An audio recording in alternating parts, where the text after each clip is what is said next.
Good day, students! Ako po si Sir Lorenzo Remenofre at ngayon ay tuturuan ko kayo tungkol sa axonometric drawing.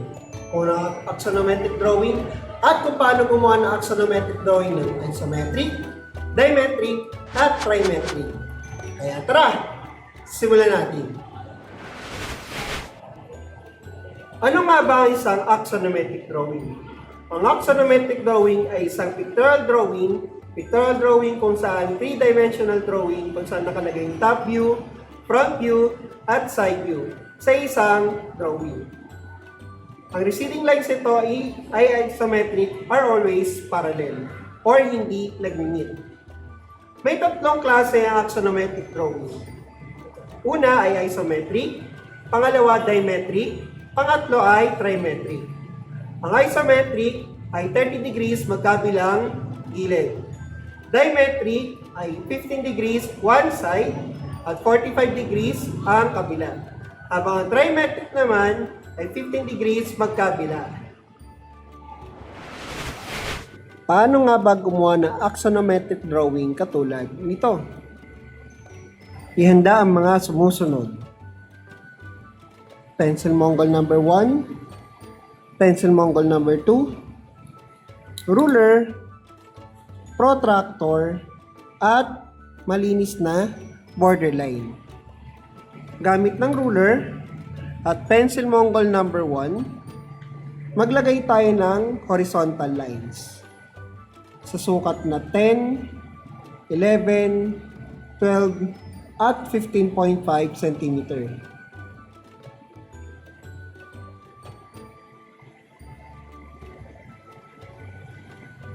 Gamit ulit ng ruler at pencil Mongol number 2, maglagay tayo ng dalawang vertical lines sa sukat na 9.5 at 19 cm.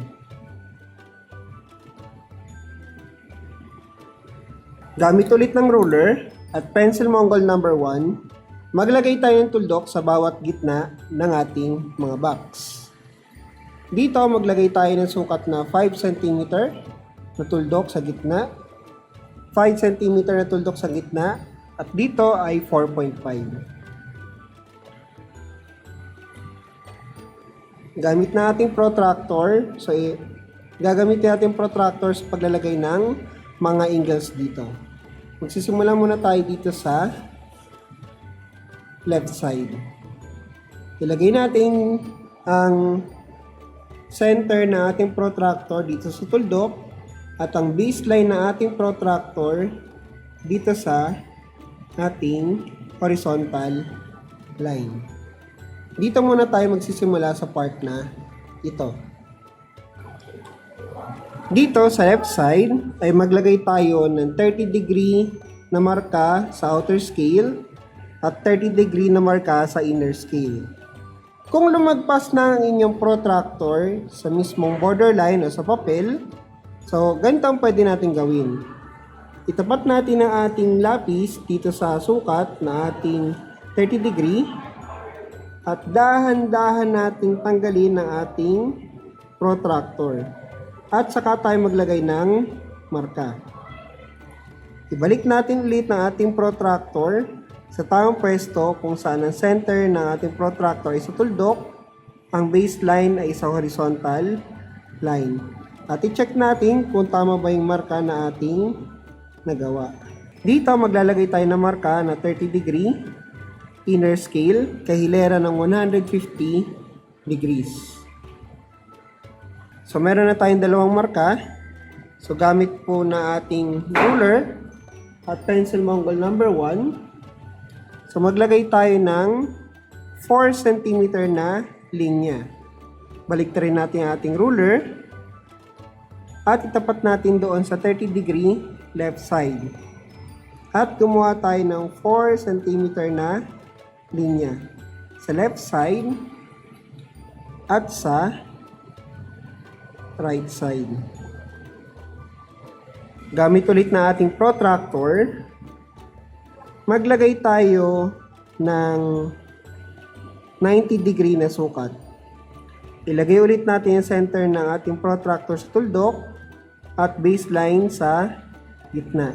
Gamit ng ating pencil Mongol number 1, maglagay tayo ng 90 degree na marka.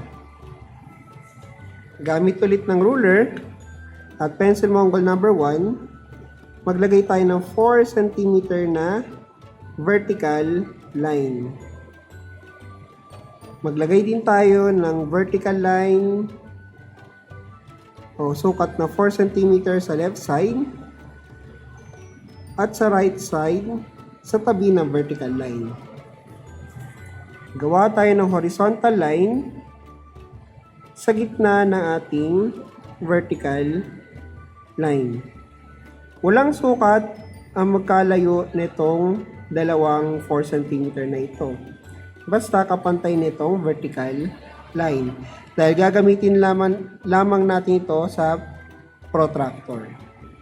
Sa ating paggamit ng protractor, ilagay natin ang ating center na ating protractor dito sa nag-intersect na line at baseline dito sa horizontal line.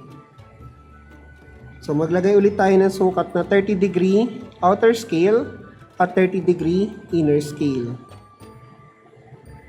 Gamit ulit ng ruler, maglagay tayo ng line na may sukat na 4 cm. Gamit ng ating ruler at pencil Mongol number 1, maglagay tayo ng vertical lines. I-connect natin ito papunta dito, dito papunta dito. Gamit ulit ng ating protractor, so maglagay tayo ng line simula dito papunta doon na may angle na 60 degree. Lagay natin ang center na ating protractor dito sa dulo at baseline dito kahilera ng ating line. Ganon din sa kabila. So center na ating protractor dito, baseline dito. At sa dalawang marka na ito, i-connect natin simula dito papunta doon, dito papunta doon, na may sukat na 4 cm. So nakagawa na po tayo ng box. So lalagyan natin siya ng detalye. Gamit pa rin ang pencil Mongol number 1 at ruler. So maglalagay tayo ng 2 cm dito sa taas. Maglagay din tayo ng 2 cm dito papunta sa taas, 2 cm dito papunta doon. 2 cm din simula dito papunta doon. Gamit na ating protractor at pencil Mongol number 1, maglagay tayo ng 60 degree na angle papunta doon. Ilagay natin yung center ng ating protractor dito. At ilagay natin yung baseline dito sa line na ito. Maglagay tayo ng marka na 60 degree outer scale. At maglagay tayo ng line simula dito papunta doon na may sukat na 2 cm. Simula dito, maglagay tayo ng 4 cm na linya papunta doon. At simula dito, maglagay tayo ng line papunta dito. So, meron na tayong guideline sa paggawa ng ating hagdan. So, gamit na ating pencil Mongol number 2 at ruler, kapalan na natin ang ating drawing.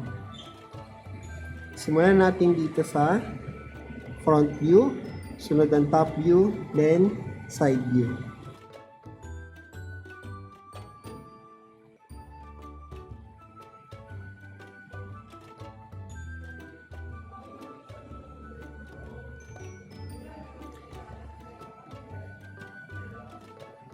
So, nagawa na natin ang detailed ng isometric drawing. So, gamit na ating pambura, so burahin natin yung mga unnecessary lines o yung mga sobrang linya at yung ibang mga dumi.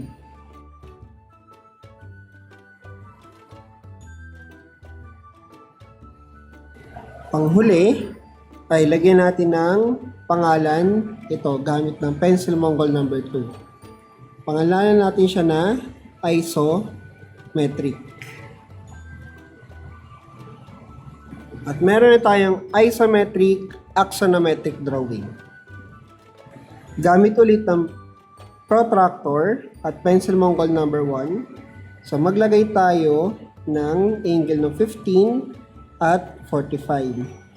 Ilagay natin ang center ng ating protractor dito sa tuldok at baseline dito sa horizontal line.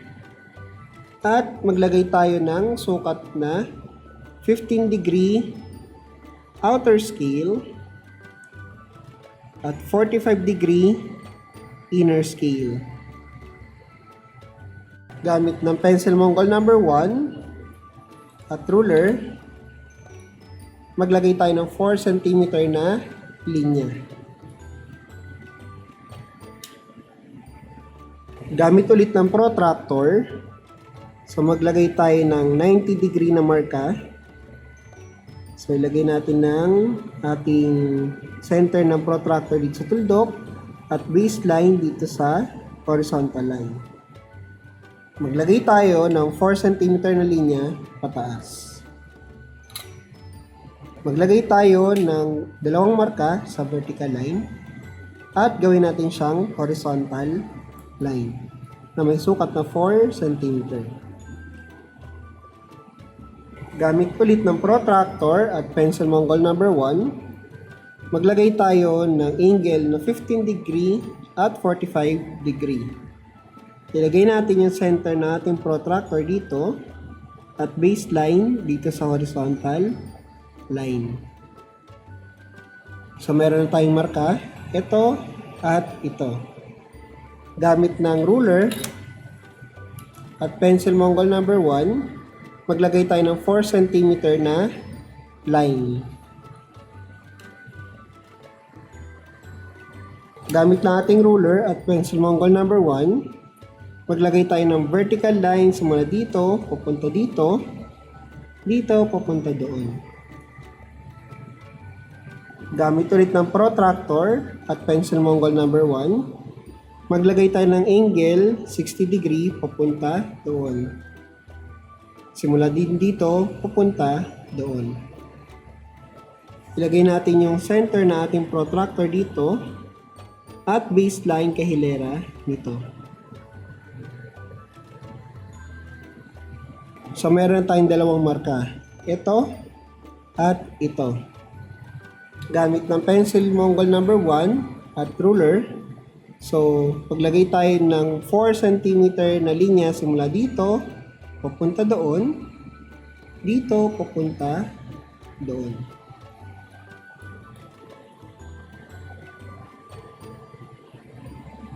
Kagaya ng ginawa natin sa isometric, so maglagay tayo dito sa taas ng 2 cm, 2 cm, at 2 cm.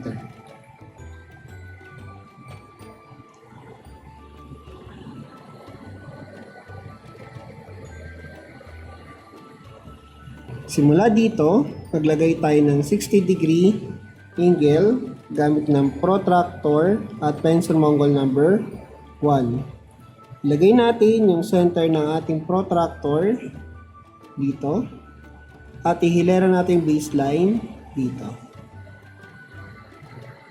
Simula dito, maglagay tayo ng 2 cm na linya papunta dito gamit ng ating ruler at Pencil Mongol number 1. Maglagay tayo ng linya simula dito, papunta doon na may haba na 4 cm gamit na ating ruler. At maglagay tayo ng line simula dito, papunta dito. Gamit na ating Pencil Mongol number 2 at ruler, so kapalan natin ang ating detail or detalye.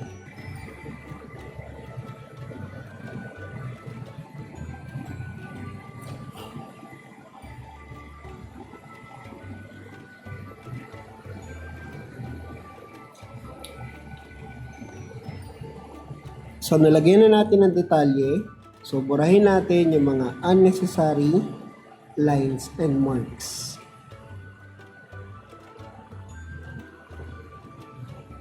At meron na tayong dimetric. Lagyan natin siya ng pangalan gamit ng ating pencil Mongol number 2.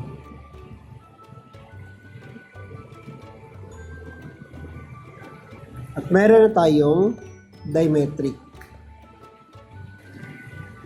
Gamit na ating protractor at pencil Mongol number 1, maglagay tayo ng angle na 15 degree left side at 15 degree right side, or 15 degree outer scale, 50 degree inner scale. Lagay natin center na ating protractor dito at lagay natin baseline dito. At maglagay tayo ng sukat na 15-15. Gamit na ating ruler at pencil Mongol number 1, maglagay tayo ng 4 cm na line sa magkabilang gilid.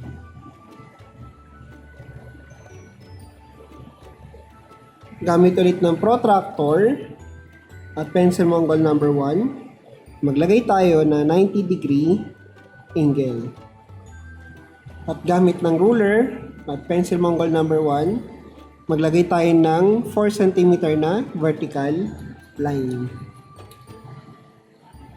Gamit pa rin ng ruler at pencil Mongol number 1, maglagay tayo ng 4 cm sa magkabilang gilid ng ating vertical line at gawin natin siyang horizontal line. Gamit na ating protractor at pencil Mongol number 1, maglagay tayo ng 15 degree inner scale at outer scale dito sa gitna na ating nag-intersect na line. Ilagay natin ang ating protractor dito sa nag-intersect na line at gumawa tayo ng tig 15 degree outer scale at inner scale. Gamit ng ruler at pencil Mongol number 1, maglagay tayo ng 4 cm na line.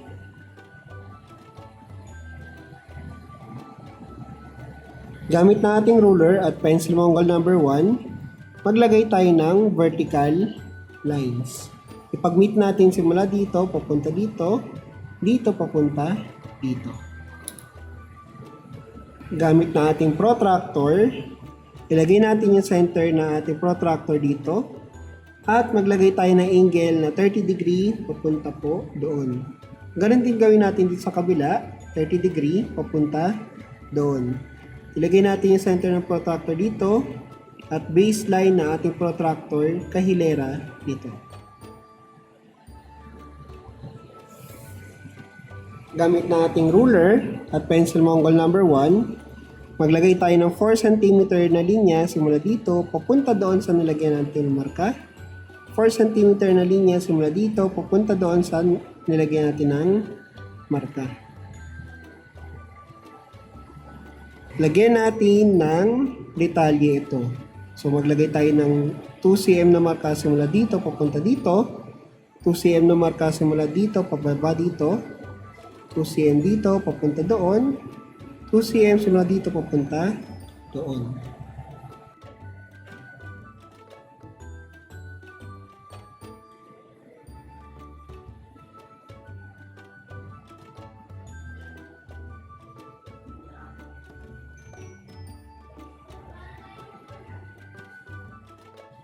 Gamit na ating protractor at pencil Mongol number 1, maglagay tayo dito ng 30 degree angle.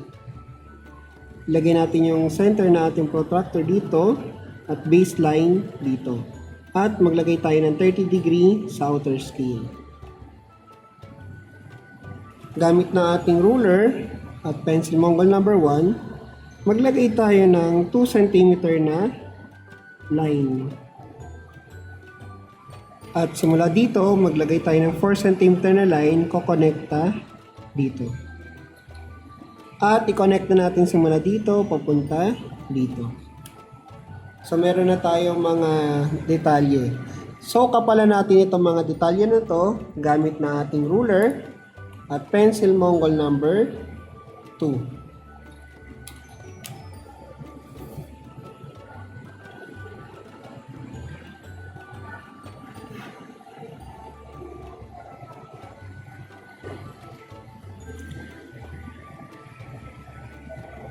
At nakagawa na tayo ng dimetri. So, burahin muna natin ang ating mga sobrang linya gamit natin pambura. So, nalinis na natin. Lagyan naman natin siya ng pangalan na trimetric gamit ng pencil Mongol number 2.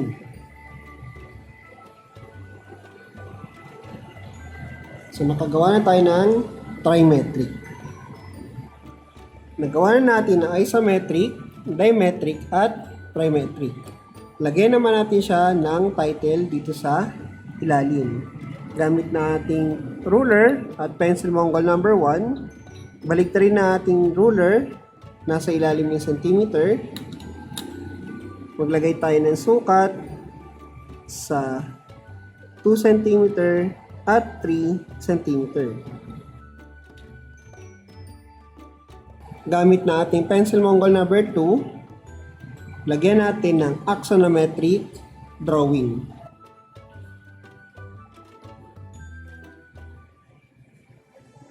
At ganito gumawa ng axonometric drawing. Very good, students! Ipasa niyong gawa sa takdang araw.